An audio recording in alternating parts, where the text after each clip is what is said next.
Relationship nyo ng former Team Lacays, personally and professionally?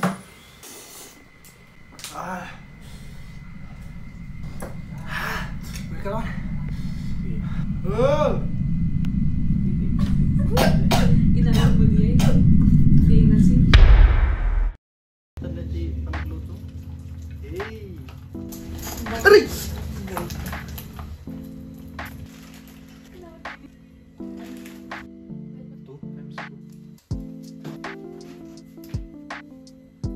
So, what's up mga lakays? Nandito nga ulit tayo ngayon para Q&A ulit. Kaya ako nagtanong kanina sa page ko. Mag-ask kayo ng questions para sagutin ulit natin. Pero ngayon, with the twist, habang kumakain ng sili. Noodles na sili, I mean. And chicken wings. And meron tayo ditong hot sauce. Abangan nyo tong hot sauce kasi may lalabas akong hot sauce. Oh, hot sauce. Sarap, no? Sheesh. Parang hindi naman to nakakatakot tignan. Parang sarap. Sabi nila manghang daw to eh. So, Luel, start the questionnaires. What if makabangga ng mga dating teammates mo, idol? Mga dating teammates, pag nakabangga mo. Okay lang para sa akin is trabaho lang naman to eh. Walang personalan, ginagawa ng trabaho. And yun, wala namang personal issue sa akin about pag if ever na makalaban ko sila in the future. Pero para sa akin okay lang. It's just business, there's nothing personal. Kain-kain.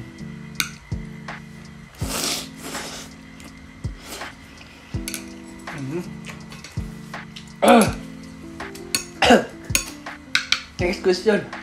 Nakapanggilan ka sa Bantamweight rankings? Bantamweight rankings, wala pa ako sa ranking kasi yung rankings na nasa top 5 lang. And wala pa tayo doon.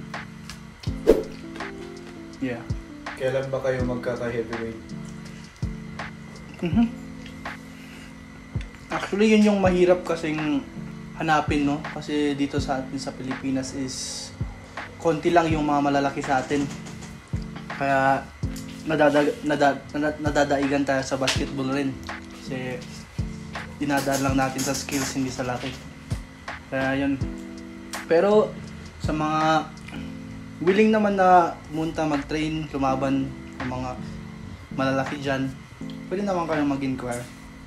Malay nyo kayo kayo yung next na lalaban din para sa ating bansa. Paano mo i-handle ang pera, idol? Anong uunahin mo? Yung gusto mo ba o yung mga kailangan mo? Hindi naman ako ang materialistic, no? Kahit ano, hindi naman magarbo yung mga suot kong damit. Para sa akin, basta may masuot, tsaka comfortable ako sa suot ko. And hindi rin ako masyadong humawak ng malaking pera kasi delikado rin. Baka kung saan pumunta. Prime Janlo Sangyao versus Prime Mark Sangyao.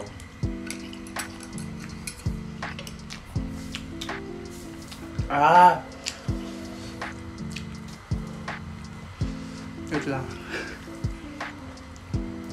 Walang tubig dito. Para sa akin, siyempre ako, mas angat tayo sa techniques ngayon sa generation natin eh. Pero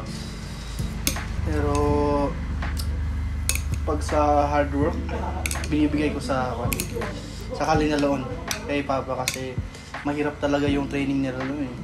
Hindi para ngayon na marami ng science. Talagang purong hard work and passionate lang silang mag-training. Payag ka kung makapalaban mo si Jeremy Miado? Si Jeremy Miado, hindi ko naman siya ka-weight eh. Ang ka-weight ni Jeremy Miado is sila Jari Brooks, sila Joshua Pasio, sila Lito Adiwang. Sila yung makakaka-weight sa division nila. if ever magka-weight kami, ganun din. Parang sinabi ko sa mga lumipat sa gym na walang personalan, it's just business. Laban kong laban. Pero syempre pagkatapos ng laban, kaibigan naman ulit eh. Would you rather be the beast on stand-up fight or the monster sa ground game?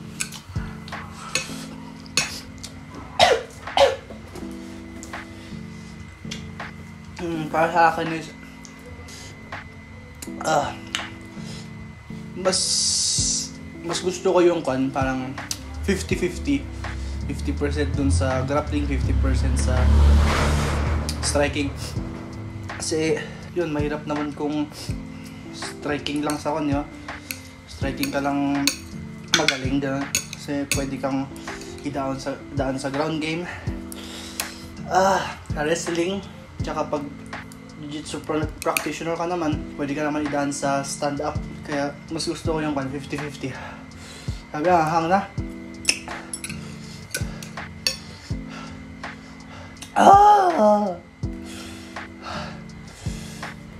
Question by Jomar Balangli. Lodi, meron bang brand ng motor ng Mitsubishi? O babae na pangalan ay Mars? Hindi ko alam sa mga tanong na yan, pero tanungin mo sila kay Carlo. Carlo Bumina, alam niya yan. Kamusta relationship nyo ng former Team Lacays? Personally and professionally? Para sa akin, sa nakikita ko, walang pansinan. Hindi ko nilalahat pero sa mga iba, wala. Ganun lang. Stranger, back to stranger. How would you improve your ground and grappling techniques? And how would you improve your takedown defense? Train every day. Para ma-sharpen mo yung skills mo. And work hard and smart. Kung may tinuturo sa'yo, pakinggan mo at learn from it. Ang nakawang mukha. Ayun. Ilang kilo ka, Lods? Fighting weight or walking weight? Fighting weight. Ang fighting weight ko is 65.8 kilograms, 145 pounds. Yun yung bantamweight. Pero yung walking weight ko is, pag nasa off ako is, 70, 69, gano'n. Lalaban ka ba kay Kevin Belingon at tingin mo sino mananalo?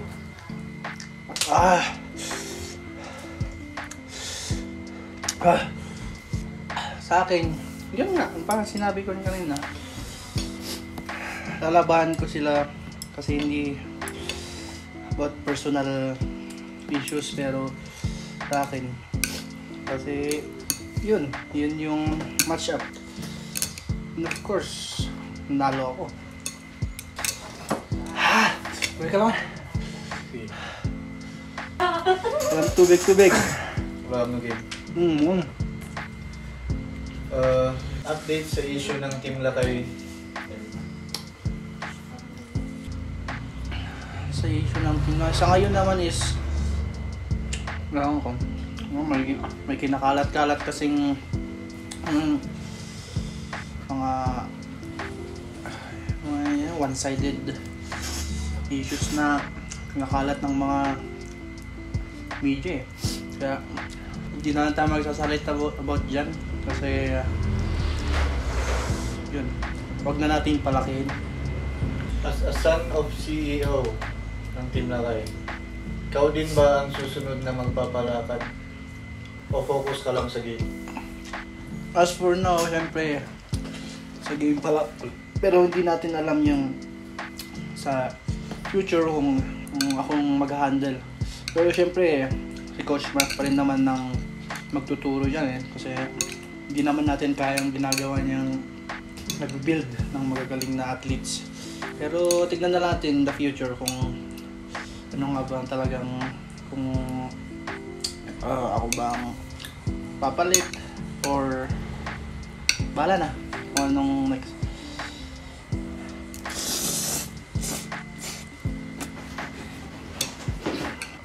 Oh! Hindi mo man din gusto mo. Inalim mo diyan. Ipas ka sa Next yun, bless! Bakit laging olats ang Team Lakay pagdating sa ground game? Sa striking, goods na goods kayo, 100%. Pero sa ground game, olats. Lalo na yung ibang member walang ground game kaso wala na siya sa Team Lakay, lumipat na. Weh, talaga ba? As nakikita naman natin yan sa Team Lakay, ng mga new generations, hindi naman na sila pure striker eh. Kasi noon kasi kaya puro striking lang yung mga first generation natin is doon kasi sila nag-base sa wushu. Which is standing up game naman yun. Puro striking and wrestling. Pero ayun, unti-unting nabibuild ng ground games natin. Yan na yung mga panalo natin via submissions. Pero syempre hindi naman matatanggal ang striking. Number 1 pa rin tayo strikers. Ikaw ito mo, Tess. Next question. Ano ang moniker ng imong teammate na si Jane Cloud Saklag? Chinko, the dynamite! Saklag! Ano ang ibig sabihin ng logo ng Team Lakay? Hindi pa in-explain sa akin ni Papa eh, pero ang alam ko. Diba yung lalaking nakasipa doon is nakabahag. And which is, tayong mga igorot, yun yung culture wear natin, yung bahag. Tsaka yung sipa kasi martial arts, diba? Tapos yung dragon, hindi ko alam, hindi actually in-explain ni Papa sa akin yun, pero yun lang ang own understanding ko. Ano ang pangalan ng CEO One Championship? Mr. and Boss Chatri Sijutang. Sa anong taon nagsimula ang Team Lakay? Pagka quiz, actually, 2003 nagsimula ang Team Lakay, pero na-known siya ng 2008. Parang lumabas. Lumabas yung parang Team Lakay nung 2008. Ano ang base of combat sport ng Team Lakay nung nagsimula? Siyempre, Wushu Sanda. Kilaro rin ako dyan noon eh. Naalala ko. Provincial. Batang Pinoy. Tapos yung mga sa school. Sino-sino ang main event at co-main event sa Team Lakay Championship Benguet Explosion nung nakaraang alitan? Pinapumat pa. Nag-on and off days. Kalang na. Main event, Jen Cloud, and co-main event, Adonis Ibliano. Yeah. Ano ang number 1 leading sports brand na nag-isa?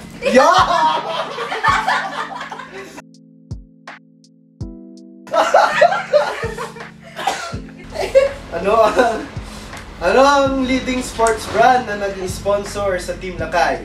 Vertex. Ano ba yung Tagalog yun? Sino sa inyong team ang tinatawag na The Limitless? Carlos Alvarez. Sa anong bansa galing ang teammate mo na si Joris Jonker Netherlands. at si Manuel Gandolfi? Anjin.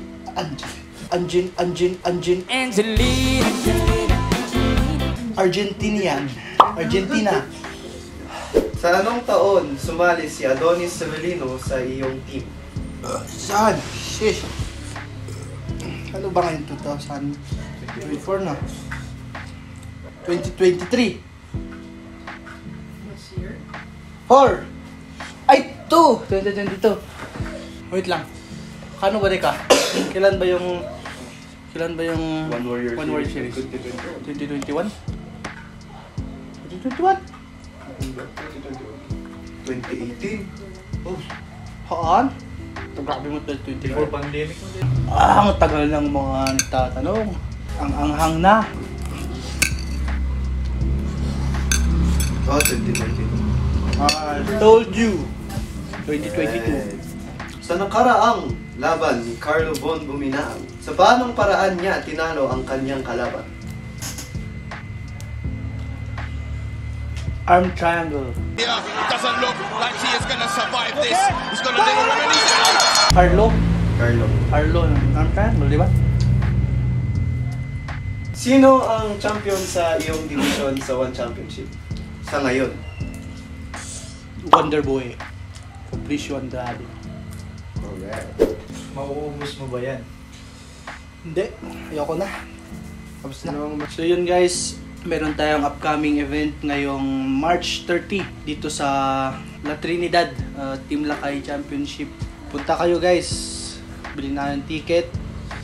Ayun guys, may parating tayong ito. Pero sample pa lang to. May parating tayong hot sauce. Talagang sumisipa yung hot sauce. Pero incoming, abangan nyo na lang. And yun, thank you. Wala. Ayoko na. Anghang na. Thank you sa panonood.